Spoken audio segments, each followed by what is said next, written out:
In this video, we are going to talk about from $42 billion to $0, how Anil Ambani lost all his money. So before starting, please like this video and subscribe to this channel for our future updates. Approximately 43,800 rupees crore in loans had been defaulted on by Anil Ambani's telecommunications, naval, infrastructure, and electricity firms as of December 31, 2019. According to Forbes magazine, Anil Ambani was the sixth richest person on the planet in 2008, with a net worth of $42 billion. Nevertheless, 12 years later, the brother of Mukesh Ambani has appeared in a London court, alleging that he is worthless and so cannot be compensated. Anil Ambani's businesses are drowning in debt after assuming control of the telecommunications, power generation, and financial services businesses following the Ambani brothers' split. Some of Anil's businesses have even been forced to file for bankruptcy protection.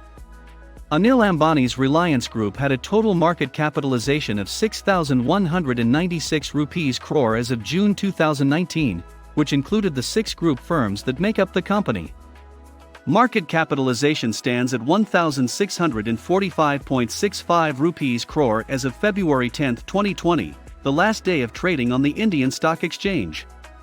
Currently, the once billionaire is defending himself against a lawsuit brought against him by 3 Chinese banks, which are attempting to recover more than $680 million they loaned to Reliance Communications in 2012 on the condition that Anil Ambani personally guarantee the debt. His deposit of $100 million in 6 weeks has now been requested by a London court of law. Anil Ambani, on the other hand, asserted that the value of his investments has plummeted and that, after deducting his liabilities, his net worth has fallen to zero. In summary, "I do not have any major assets that can be liquidated for the sake of these actions," he is quoted as saying in court by Bloomberg as saying. Here's a lowdown on the downfall of Anil Ambani. The Ambani split. Due to the fact that Dhirubhai Ambani, the father of Mukesh and Anil Ambani, died without leaving a will in 2002, Mukesh was appointed chairman and Anil was appointed managing director of Reliance Industries, which at the time was a 28,000 billion rupees corporate empire. However, tensions continued to rise between the brothers, and the company was eventually divided in half in 2005 as a result. While Anil assumed control of the telecommunications, power generation, and financial services sectors, Mukesh retained control of the oil refining and petrochemical divisions. They also agreed to a non-compete agreement that would last until 2010. Anil Ambani's Reliance Group is comprised of the companies Reliance Communications, Reliance Power, Reliance Capital, Reliance Infrastructure, Reliance Naval, and Reliance Home Finance. Reliance Communications is the largest of the companies in the group. The telecom sector was, according to reports, something Anil was very interested in because it represented an industry that held enormous promise and potential for expansion at the time. The downfall of Reliance Communication. The most promising business Anil took over was Reliance Communication, or Arcom as it is sometimes known. According to reports, Arcom chose the CDMA, Code Division Multiple Access, platform, which was then a developing technology, when it launched as Reliance Infocom in 2002. Rivals such as Airtel and Hutch, on the other hand, were using the GSM network, global system for mobile communication. Reliance, on the other hand, was at a disadvantage with CDMA as the telecom sector evolved, because it only supported 2G and 3G. Arcom was left behind when 4G was introduced. To make matters worse, the telecom business has been increasingly competitive over the years, with several competitors striving for more subscribers and lower rates. Anil kept borrowing to grow and expand the business in order to stay in the game. Telecom is a capital-intensive industry that has seen pricing wars and declining profitability over the years, and Arcom was no exception. Anil's need for investments increased as he tried to expand the business aggressively, which meant he had to borrow more. This includes expanding the network, participating into numerous transactions, and even forming a sister business for an undersea cable network. His brother's admission into the telecom sector was the final nail in the coffin. Mukesh bought Infotel Broadband when the non-compete provision expired in 2010, marking his first venture into the telecom industry. With the introduction of Reliance Jio Infocom in 2016, he shocked the industry and rang the death knell not just for Arcom, but for the entire telecom industry. Arcom shut down its wireless activities in 2017 due to expanding losses and mounting debt. Anil subsequently turned his attention to other ventures. He also outlined a debt reduction plan that includes asset sales and debt reduction. Anil had made an agreement with his brother to sell Arcom to Jio at the time, but the transaction was cancelled after the telecom department demanded that Jio assume responsibility for Arcom's debts, which Mukesh refused to do. In May 2018, the National Company Law Tribunal, NCLT, admitted 3 petitions filed by Ericsson against Arcom, putting it into insolvency. Ericsson claimed at the time that Arcom owed it over 1,100 rupees crore in back payments. The Supreme Court had threatened to imprison Anil if he did not pay Ericsson India 5.5 billion rupees in a month's time. Mukesh Ambani then stepped in at the last minute and paid his brother's bill. "We have chosen not to pursue this line of business. Many other businesses have made the same decision."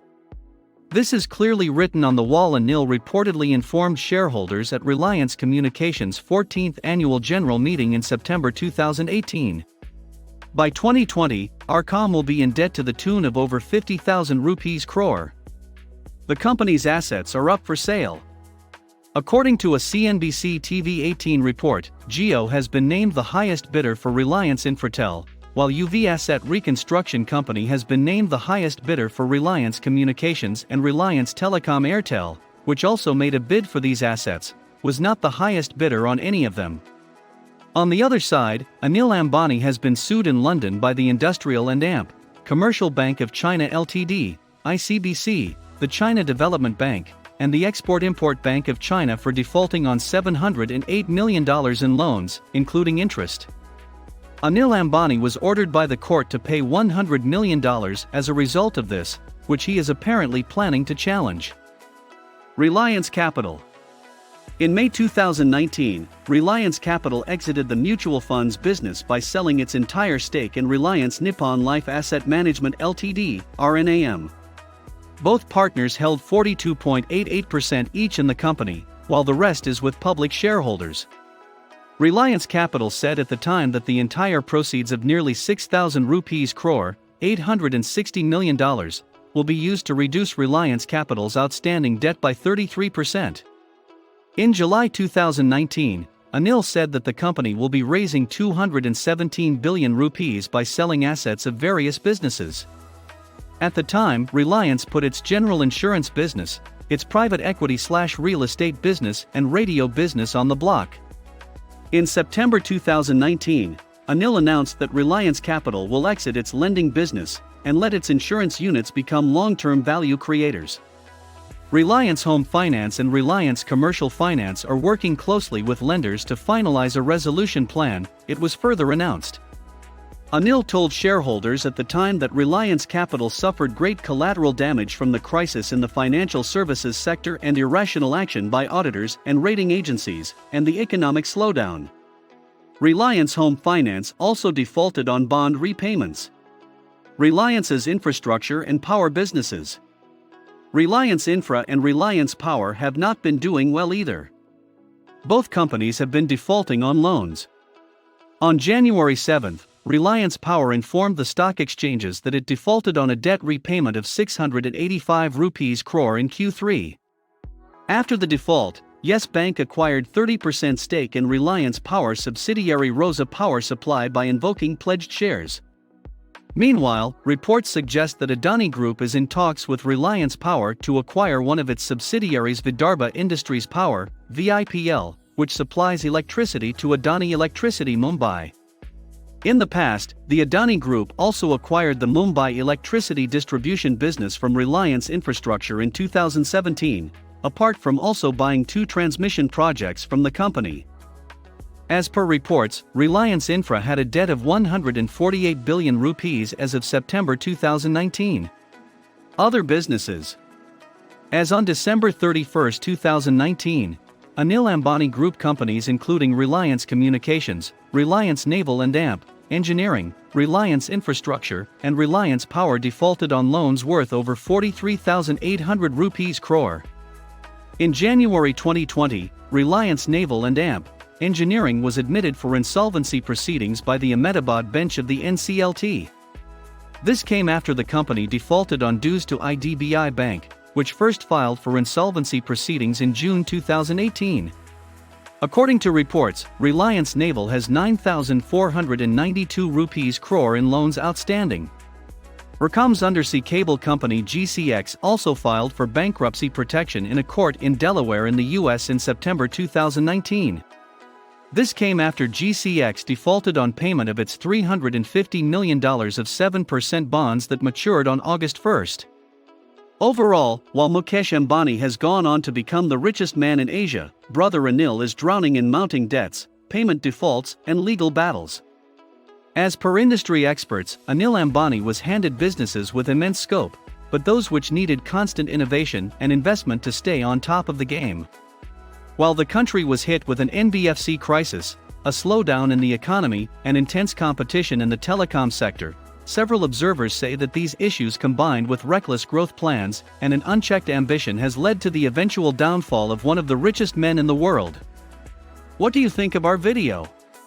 Let me know in the comments section below. If you enjoy this video and want to hear from me again, be sure to hit that subscribe button before you go. Thanks for watching.